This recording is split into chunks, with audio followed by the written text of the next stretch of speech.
कितने लोग हैं हिंदी बात करने वाले जिसको मराठी नहीं आता है? कितने मराठी नहीं आने वाले कितने? एक दो दो, बस दो के लिए हिंदी से करेंगे। मराठी वाले तो हिंदी बात करेंगे ना, कोई मतलब नहीं। ठीक है, हिंदी में करेंगे, सब समझ जाएंगे। कोई खास नहीं कि घर में अगर टीवी में आप सब हिंदी सीरियल देखते ही है, हिंदी पिक्चर देखते हैं, तो क्या प्रॉब्लम है हिंदी बात करने में? कोई बात नहीं है। नमस्कार, मैं नारायण पवार कोल्हापुर से हूँ।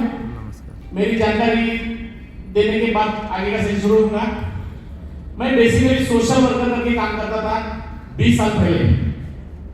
मेरे गुरु थे राजीव दीक्षित, आपने नाम सुना है तो। उनके साथ मैंने पूरे देश में काम किया, स्वदेशी के बारे में, व्यसन मुक्ति के बारे में, नशा के बारे में, सेंद्रीय खेती के बारे में 10 साल देश पर पूरा घुमा, अपनी जेब का पैसा खर्चा करके। इसके ऊपर से कोई पैसा नहीं आता।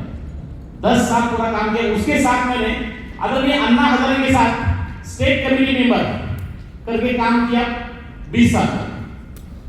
2000 से लेके 2020-25 तक, अभी उन्होंने वो संस्था डेवलप कर दी। तो पूरे सेशन उनके साथ माहिती अधिकार कायदा, राइट टू इंफॉर्मेशन एक्ट बनाने के साथ साथ उसका इम्प्लीमेंटेशन करना है। हर गांव में बड़ी बड़ी सभा लेके हमने आरटीआई के बारे में लेक्चर रखे थे, उसके बारे में सेशन लेते थे गांव में जाकर। कहने का मतलब ये है कि पूरा सोशल एक्टिविटी में मैंने काम किया। उसके साथ आपको मालूम है सब, जन लोकपाल आंदोलन चला। जन लोकपाल आंदोलन में पूरा मूवमेंट हुआ था देश में। तभी मैं कोल्हापुर में आंदोलन चला रहा था कलेक्टर ऑफिस के सामने। मैं 12 दिन तक अनशन भी किया था उस समय। उसके साथ साथ मेरी पहचान हो गई अरविंद केजरीवाल से, दिल्ली में थे। तो अरविंद जी ने 2014 में एमपी इलेक्शन के लिए मेरा नाम चुना कोल्हापुर से, लोकसभा कैंडिडेट करके। तो 2014 में मैं लोकसभा कैंडिडेट था कोल्हापुर कॉन्स्टिट्यूशन में। देखो, हमको कुछ पता भी नहीं, कभी अपनी ग्राम पंचायत लड़ा नहीं, जिला परिषद लड़ा नहीं, सीधा डायरेक्ट लोकसभा के इलेक्शन लड़ा था। लेकिन सोशल लोगों को जो नीचे की होती पॉलिटिक्स में, हमको पता नहीं क्या क्या होता है। जैसे मैं एक बात बता दूं, कोल्हापुर में कैंपेन करने के लिए हमने 55 बार परमिशन लिया था। ईमानदारी से काम करते थे ना, पुलिस को बताना पड़ता था। बाद में पता चला कि अपोजिशन वालों ने, बाकी लोगों ने 200 सभाएं की, उसमें से 3 परमिशन दिया था। हम चक्कर में पड़े कि परमिशन लेके सभा करना है, तो वो ऐसी बात करते थे, किसी को नहीं पता कि बड़ी बड़ी सभाएं करते थे। फिलहाल उसमें से 10,000 खाली वोट मिला, मुझे ज्यादा नहीं मिला, क्योंकि लोगों को पैसा बांटना, शराब बांटना ये हमारे नजर की बात नहीं। तब पता चला कि ये काम हमारा नहीं है। तब मैंने प्रूव किया कि पॉलिटिशियन में जाने के लिए हमारे जैसे लोगों का काम नहीं है। हम जो सोशल एक्टिविस्ट थे वैसे ही रहेंगे। मैंने छोड़ दिया। लेकिन बुरी बात ये हो गई, लोकसभा का इलेक्शन लड़ने के बाद 25 लाख रुपए का मेरा खर्चा हो गया। मैंने 4 व्हीलर बेच दी, मेरी बीवी के गहने बेच दिए। पूरा रोना आ गया मुझे कि मैं क्यों इस चक्कर में पड़ गया, क्योंकि बैठे सोशल एक्टिविटी काम करके चला गया। तो 2014 में इतना कर्जा होने के बाद मुझे लगा कि मुझे नौकरी करनी चाहिए, क्योंकि सोशल एक्टिविटी करते समय मेरा दुकान का स्टेशनरी का चलाते करता था। दुकान का पैसा आता था, उसके साथ में काम चलाता था। क्योंकि ना संस्था ना कोई पॉलिटिशियन पार्टी उनके ऊपर से पैसा आएगा, ऐसा कोई सिस्टम नहीं था। तो इलेक्शन हारने के बाद मुझे पता चला कि मैं क्या करूं। उस समय मेरी उम्र थी 40 साल। अभी 40 साल की उम्र में कभी नौकरी की थी नहीं, कितना छोटा मोटा चला रहे थे। अभी लगा कि मुझे नौकरी करनी चाहिए। तो मैंने 2014 में गूगल पे सर्च किया, मुझे नौकरी मिल गई है। तो naukri.com में मैंने रिज्यूम डाल दिया। तो Edelweiss total life insurance company ने मुझे चुना, 15,000 सैलरी दी। मेरे आंखों में आंसू आ गए कि मैं इतना बड़ा काम करने वाला, सबके साथ पहचान है, कलेक्टर के साथ बात करता था, बड़े बड़े लोगों से बात करता था, मूवमेंट में चल रहा ना।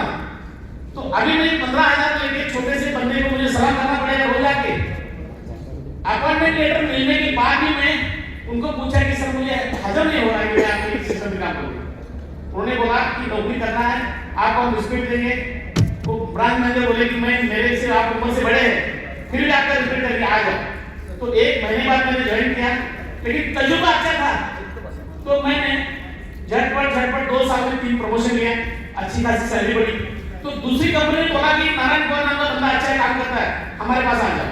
उन्होंने उससे ऊपर ज्यादा डबल सैलरी दे दी। तो मैं डीएचए में प्राइमरी का लाइफ में चला गया, बहुत अच्छा काम करता था। उस समय 2018 चल रहा था। 2018 में ये कंपनी के फाउंडर है सादिक सर, एक बंदे के साथ मुझे मिलने आए। आपका सोशल एक्टिविटी अच्छा है, आपका तजुर्बा अच्छा है, तो इस सोशल मूवमेंट में बढ़ जाओ, आ जाओ मेरे साथ। कभी की मैं बात करो 2018 है, तो एक कंपनी बहुत छोटी थी, ये लोगों का नशा छुड़ाना, सोशल एक्टिविटी करना। तो मैंने क्या किया, मेरे भाई का लड़का है संतोष, तो 10वीं फेल है, उसको मैं ले गया साथी सर को मिलने के लिए और बोला कि मैं नहीं आ सकता क्योंकि अभी मेरा अच्छा पगार चल रहा है, अभी मैं सोशल दिया होगा। तो उन्होंने बोला कि एक बार सोच लो, आप नहीं आते उनको भेजो। तो मैंने 2018 में मेरे भाई के लड़के को संतोष उसको भेजा। तो उन्होंने 2018 से लेकर 10वीं फेल, जिसको मोबाइल चलाना नहीं आता, आपको मिलेगा बात में, जिसको मोबाइल चलाना नहीं आता, हिंदी बात नहीं कर सकता था, अंग्रेजी तो दूर की बात, उसको भेजा। और तब तक मैंने क्या किया, DHL से मेरा और प्रमोशन करने टाटा में चला गया, अच्छी खासी सैलरी बढ़ती गई, मैं ब्रांच मैनेजर बना, पगार भी अच्छा था, तो मैं इधर उधर देखता नहीं था, काम अच्छा करता था। उसके साथ मुझे पंजाब नेशनल बैंक में अपॉइंट किया। Punjab national bank Kolhapur branch में मैंने सीनियर ब्रांच मैनेजर जॉब किया। मुझे 12 लाख का सैलरी था, टोटल पैकेज मेरा साल का 12 महीने का 1 लाख सैलरी था। तब तक संतोष हमारा जो 10वीं फेल, जिसको मोबाइल चलने आता था, इतनी सीमाएं चढ़ गया, आज वो 1 CR की गाड़ी लेके घूमता है, यही कंपनी आपको मिलेगा। वो बोला कि काका आप नौकरी मत करना, क्या बोला वो, काका आप नौकरी मत करना, आप चाहे तो मुझे कुछ बता देना, लेकिन नौकरी छोड़ दो, काम कुछ भी करो या ना करो, लेकिन आप घर पे बैठो। मेरे आंख में आंसू आ गए। तो मैंने बोला, अब साथी सर से उन्होंने वापस आ गए। तो साथी सर का 2 दिन का सेशन मैंने किया। पहले मैं सोचता था साथी सर क्या मुझे बताइए, क्योंकि ब्रांच में रह के, कंपनी में रह के मैंने बेंगलोर में ट्रेनिंग किया, दिल्ली में ट्रेनिंग किया, बड़े बड़े शहरों में ट्रेनिंग किया। अभी साथी सर का क्या ट्रेनिंग करना है, इतना तजुर्बा रखा ना, सोशल में काम किया। जब मैंने कृष्णा इन होटल में साथी सर का 2 दिन का सेशन किया, तो मुझे पता चला कि असली जिंदगी क्या होती है। इस ट्रेनिंग में जो बंदा 12वीं पास है, साथी सर उन्होंने ट्रेनिंग दिया, जो मैंने बेंगलोर में बड़े बड़े होटल में 12 दिन का ट्रेनिंग किया था, जिसमें लाखों रुपए खर्चा होता है, उससे कई गुना ज्यादा ट्रेनिंग साथी से लिया। तब से मैंने छोड़ दिया, बोल दिया कि मुझे मेरे मन में ज्यादा आई, ये बात कुछ अलग है, मुझे जुड़ना चाहिए। तो दशहरे के दिन एक बार 2023 में साथी सर ने मुझे बोला कि आप पत्नी के साथ मुझे मिलने आ जाओ उधर कृष्णा होटल में। आप, मुझे बोला ऐसा कैसे हो गया, वो बोल रहे पत्नी के साथ ले गया। तो मैं गया, मुझे लगा कि कुछ तो बात होगी। तो साथी सर ने 1 घंटे में मुझे समझाया, आप जो कमा रहे हो ना 1 लाख मंथली, तो बहुत कम है। मैं चैलेंज करता हूं आपको, आप इसी समय नौकरी छोड़ दो, सैलरी से कम भी पैसा मिलता है तो मैं आपको उनका पैसा दे दूंगा। आज से ये काम करना है। हम दोनों को समझाने के बाद 1 घंटे में मेरा परमानेंट जॉब मैंने रिजाइन कर दिया। 1 घंटे की बात के बाद नौकरी छोड़ दी। कंपनी का मुझे फोन आ गया कि आप क्यों छोड़ रहे हो, आपको क्या प्रॉब्लम है क्या? मैंने बोला कोई प्रॉब्लम नहीं है, लेकिन मुझे अभी काम नहीं करना है। तो आपको कोई जरूरी काम है तो 3 महीना हम सैलरी देंगे, लेकिन छोड़ना मत। मैंने साथी सर से फोन किया कि बड़े साहब का फोन आ रहा है, आप अच्छी ब्रांच हैंडल कर रहे हो। साथी सर ने बोला कि मैंने आपको बोल दिया ना जवान, आपकी सैलरी कुछ नहीं मिली तो मुझसे लेना, लेकिन आपका तजुर्बा संस्था के लिए जरूरी है। हमारी संस्था आपकी मन में जो है वही काम कर रही है। तो मैंने कंपनी को कह दिया कि अभी मैं आ नहीं आ सकता। तो उसी दिन से तीसरे महीने में मैंने मेरी सैलरी क्रॉस कर दी। तीसरे महीने में सैलरी के आगे में चला गया और पीछे नहीं देखा। आज तक मैं देख रहा हूं जो काम खुद का पैसा जेब का डाल के मैं गांव में करता था और बड़ा गर्व महसूस करता था, कम से कम लोगों को रुपा नहीं, अपनी जेब से लोगों को अच्छे काम करता था, सिगरेट से क्या हो गया, नशा मुक्ति क्या हो, बात ही करता था। लेकिन ये जो काम है लोगों की नशा छुड़ा के, लोगों के प्रॉब्लम सॉल्व करके अपना भी जेब चलता है, मतलब समाज सेवा करके आप खुद का पैसा कमा सकते हो। इतना अच्छा काम सोशल प्लेटफॉर्म सादिक सर बनाया, तो इसलिए सादिक सर को सलाम करते हैं। आप सबको ताली के साथ तो तब से लेके काम कर रहा हूं। अभी आता हूं मैं मुद्दे पे।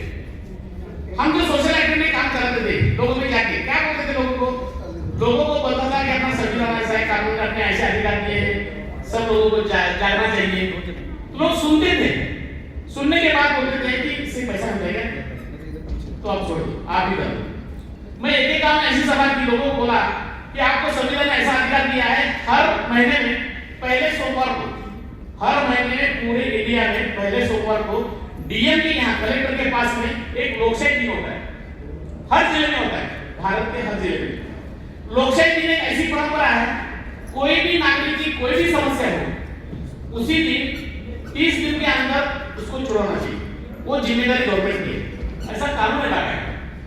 आप गूगल पे जाओगे तो लोकशाही दिन का सर्कुलर निकाल सकते हो, लोकशाही दिन का सर्कुलर, उसमें ऐसा लिखा है नागरिक का कोई भी प्रॉब्लम हो वो प्रॉब्लम छुड़वाने की, उसे मुक्त करने की जिम्मेदारी डीएम की होती है, कलेक्टर की होती है। आज भी प्रॉब्लम होता है, लेकिन अब तक लोगों को मालूम नहीं, ये हम लोगों को जगाने के लिए जाओगे जाते, लोगों को समझाने के लिए, लेकिन लोग सुनते लेकिन अपना प्रॉब्लम होने के बाद अपने एमपी को बोल दो, अपने आमदार को बोल दो, वो क्या करेगा? जिसके पास वो छुड़वाने की ताकत है वो डीएम है, डीएम उसी समय बता देता है, कोई पुलिस थाना हो, कोई पटवारी हो, इसका क्या प्रॉब्लम है, छुड़वा के 30 दिन में मुझे रिपोर्ट दो। ये सिस्टम अपने देश में है, लेकिन ये बताते समय भी लोग सुनते नहीं थे। यहाँ सब साकी सर ने बोला कि आप लोगों को जो आपके मन में है वही बातें बताना, जो उसकी नशा छुड़वाना है, उसको कोई प्रॉब्लम है तो उसके बारे में बात करना है, जो हम आरोग्य अभियान चलाते हैं, मधुमेह मुक्ति का हो, नशा मुक्ति का हो, तो ये छोटे छोटे आपको भी पैसा मिलेगा, मतलब पैसा बाय प्रोडक्ट है, वही सोशल एक्टिविटी करते रहो, वही सोशल एक्टिविटी करते रहो। तो आज के सेशन का ये मेन बात है कि हम जो यहाँ कलेक्ट हुए हैं, इकट्ठा आ गए, एक कन्विक्शन की करना है। आप लोग कन्विंस हो गए कि मुझे बात सुननी है। समर सोशल फाउंडेशन क्या है, समर सोशल फाउंडेशन से मुझे क्या मिलेगा, मतलब ये जो कन्विक्शन आपके मन में है वो जानने के लिए आप लोग यहाँ आए। सही है? अगर सही है तो एक बार ताली होनी चाहिए। ये जो समर सोशल फाउंडेशन है, समर सोशल फाउंडेशन के मार्फत हम 3 काम कर रहे हैं। एक काम क्या कर रहे हैं, अपने प्रोडक्ट लोगों तक पहुंचा रहे हैं, उसकी मालूमात दे रहे हैं ये क्या है। दूसरी बात क्या है, नशा मुक्ति का स्प्रे भी है और नशा मुक्ति सेंटर भी है, मतलब नशे से जो लोग मुक्त नहीं हो सकते, कितनी बार समझाया, तो मुक्त करने के लिए हमारा निवासी नशा मुक्ति केंद्र है, वहां से छोड़ने के बाद लोग हमारे साथ जुड़ जाते काम करने के लिए। बहुत से लोग हैं नशा छोड़ने के बाद हमारे साथ जुड़ जाते हैं। और नशा सेंटर आप देखे आप अपने सीनियर से पूछिए, हमारा जरूर एक बार सेंटर देखे आओ। सेंटर में ऐसे ऐसे लोग होते हैं दारू से, गुटखा से या किसी तरफ से, कि यहाँ आने के बाद खाना नहीं खाते क्योंकि बाहर नहीं छोड़ते उसको, अगर उसको बाहर नहीं छोड़े नशा के लिए तो खाने की थाली उस लोगों को मारते, तुझे छोड़ दो, वही कपड़े में पेशाब कर लेते, वही सोच कर लेते, क्यों? तकलीफ देने के कारण छोड़ देगा। लेकिन उसी लोगों को हम संभालते हैं, कितनी भी नशा करे, कुछ भी तकलीफ दे, उसको छोड़ते नहीं है जब तक नशा मुक्त ना हो। ऐसा सिस्टम हम चला रहे हैं, कोई गलत बात है? आपको मालूम है भारत सरकार जब अपना कोरोना के काल में डोज देती थी, आपने नाम सुना होगा, सारे सुना होगा, 30,000 करोड़ रुपए का सरकारी कॉन्ट्रैक्ट दिया, उन्होंने सोशल काम किया, मतलब 30,000 करोड़ गवर्नमेंट से लेके उन्होंने सोशल काम कर दिया। हमने गवर्नमेंट से पैसा लिया है, उससे कई गुना ज्यादा हम काम कर रहे हैं, लेकिन गवर्नमेंट का पैसा नहीं देती, मतलब गवर्नमेंट जब पैसा देती है तो उसे 10 गुना पैसा कमाते हैं। दूसरी एक बात है, गवर्नमेंट जिला उद्योग केंद्र है गांव में, क्या नाम है, डीआईसी, डिस्ट्रिक्ट इंडस्ट्रियल कॉर्पोरेशन, मतलब जिला उद्योग केंद्र इसके लिए होता है कि लोगों को रोजगार देना। गवर्नमेंट क्या बोलती है, लोगों को रोजगार देने के लिए जिला उद्योग केंद्र होता है। तो जिला उद्योग केंद्र जो है, उसी जिला उद्योग केंद्र में लोगों को रोजगार दिया जाता है। आप में से बहुत से लोग जाने होंगे, सरकार का इंटेंशन क्या है इसके पीछे, जो पढ़े लिखे लोग हैं उनका खुद का बिजनेस बने, उसके लिए गवर्नमेंट क्या करती है। मैं समर सोशल का गवर्नमेंट के इंटेंशन का आपको समझने की कोशिश कर रहा हूं। गवर्नमेंट का क्या इंटेंशन है, लोगों को रोजगार मिले, तो रोजगार मिलने के लिए गवर्नमेंट ने स्कीम लाई है, उसका नाम है prime minister employment generation plan. Prime minister employment generation plan हर जिले में, उसके साथ chief minister employment generation plan. इसका क्या मतलब है, अगर इस सिस्टम के अंदर आपने 25 लाख तक का कर्जा लिया तो गवर्नमेंट आपको 35% सब्सिडी देती है। पता चला कि जेंट्स के नाम पे लिया तो 25,000 25%, और लेडीज के नाम पे लिया तो 35% हर जिले में है, जिसको बोलते हैं पीएमईजीपी। और 35% मतलब क्या हुआ, 25 लाख का 25 लाख का 35% तकरीबन 10 लाख हो गया। मतलब 25 लाख लोन देने के बाद आपको 10 लाख गवर्नमेंट माफ कर रही है। क्यों माफ कर रही है? गवर्नमेंट क्यों छोड़ रही है? इसका कारण एम्प्लॉयमेंट जनरेशन। आपने 10 लोगों को रोजगार दिया, कितने? 10 लोगों को, तो आप गवर्नमेंट आपको 10 लाख दे रही है। मतलब एक आदमी को रोजगार देने के लिए गवर्नमेंट की तरफ से 1 लाख रुपए खर्चा किया जाता है। ये बाकायदा ऑन पेपर है। गवर्नमेंट क्या कर रही है? ये जो बेरोजगारी बढ़ी है ना, उसको दुरुस्त करने के लिए एक आदमी के पीछे 1 लाख खर्चा कर दिए। आपको पता नहीं है कि समर सोशल फाउंडेशन ने गवर्नमेंट से एक भी पैसा नहीं लिया। आज तक 25,000 से ज्यादा लोग अपने दम पे खड़े, अपने पैर पे खड़े, अपने रोजगार से काम कर रहे हैं। समर सोशल फाउंडेशन 25,000 लोग। आप कल्पना कर सकते हैं 25,000 इंटू 1 लाख कितना गवर्नमेंट का पैसा बचा है। समझते हैं? मतलब जिस ऑर्गेनाइजेशन से आप जुड़े हैं, तो ऑर्गेनाइजेशन का जानकारी लेना बहुत जरूरी है। हम इस काम में लगे हैं जिसको देश खड़ा है। अपने देश को खड़ा करने के लिए हमको क्या करना है? हमारा खुद का काम करेंगे, लेकिन जब लोगों को रोजगार मिलेगा तुम्हारी तरफ से, हमारी तरफ से, बेरोजगारी हटेगी। और बेरोजगारी के साथ साथ नशा मुक्त होंगे। बहुत से लोग नशा करते हैं, उसको भी छुड़ाएंगे। मतलब नशा मुक्त भारत और मधुमेह मुक्त भारत बनाने का सपना अपने देश से चल रहा है। तो समर सोशल फाउंडेशन एक ऐसा फाउंडेशन है जो सच्ची में देश के काम में लगा है। पैसा बाय प्रोडक्ट है। पैसा कमाने के लिए कोई काम करने की जरूरत नहीं है। आप अगर समाज सेवा करेंगे तो पैसा आपने हटा देगा। आप समाज सेवा करेंगे, जैसे फ्रिज में मालूम है आपको, एक फ्रीजर होता है, आप सब फ्रिज में रखते हैं, वहां बर्फ अपने आप बन जाता है। मालूम है? फ्रिज लेते हो, बर्फ अपने आप बन जाता है। जब आप समाज सेवा करेंगे, सोशल एक्टिविटी करेंगे, तो अपने आप अपने पास बर्फ देने का पैसा चलेगा। ऐसा सिस्टम साथी साथ क्रिएट किया है। तो इसके लिए आप समर सोशल फाउंडेशन के साथ जुड़ने के लिए मैं सबको आपको सलाह देना चाहूंगा कि आप देर आए दुरुस्त है। मतलब जब आपको समझ मिली कि ये काम अच्छा है, समझने की जरूरत है, तो आज से आप आए तो आज से काम शुरू कर सकते हो। साथी सर का मानना है कि आपको अगर ठीक ना लगे तो कोई बात नहीं है, आप जब इसमें जुड़ने चाहिए, ऐसा हमारा बिल्कुल सत्य नहीं है। आप सुन के जाओ, तुम्हारे लाइफ में अच्छा बनो, कोई बात नहीं है। मतलब समर सोशल फाउंडेशन अच्छा आदमी खड़ा करने के लिए काम करता है। बहुत से लोग क्या करते हैं? पैसा कमाने के लिए काम करते हैं। हम पैसे के लिए काम नहीं करते, समाज सेवा के लिए काम करते हैं। आप समझ लो, सामने से कोई दारू क्या आदमी आ रहा है, आपके मन में क्या आएगा? ये बदबूदार आदमी है, दूर से जाए। अभी ट्रेनिंग लेने के बाद आपको क्या पता चलेगा? मेरा एक ऑर्डर बेचने वाला है, अच्छा आदमी। मतलब उसको दुरुस्त करने का भी होगा। मैंने एक आदमी को ऐसा देखा, कागज के पास काम है, एक बारिश के दिन थे, तो उस समय उसके पैर में बहुत जख्म थी बड़ी, बहुत शराब किया था, शराब के साथ वो गिर गया और एक रास्ते के कोने में पड़ा था। इतनी शराब पी थी, उसको समझ में क्या हुआ? कुत्ते नोच रहे थे पैर को उसके। कुत्ते ने इतना नोचा तो पैर खाने तक यहाँ तक आ गया।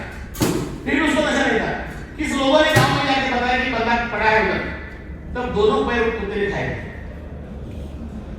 उसके बाद उसको हॉस्पिटल ले गया, दूसरे दिन उसकी मौत हो गई। कहने का क्या मतलब है? ऐसे लोगों को हम अगर अच्छी राह पर लाए तो क्या गलत बात है? तो ये लाने के लिए समर सोशल फाउंडेशन है। तो समर सोशल फाउंडेशन में जिन्होंने भी आपको बुलाया, उनको पहले साधुवाद दो, उनके धन्यवाद मानो और एक अच्छे प्लेटफॉर्म में आने के लिए आप सबको धन्यवाद देता हूं।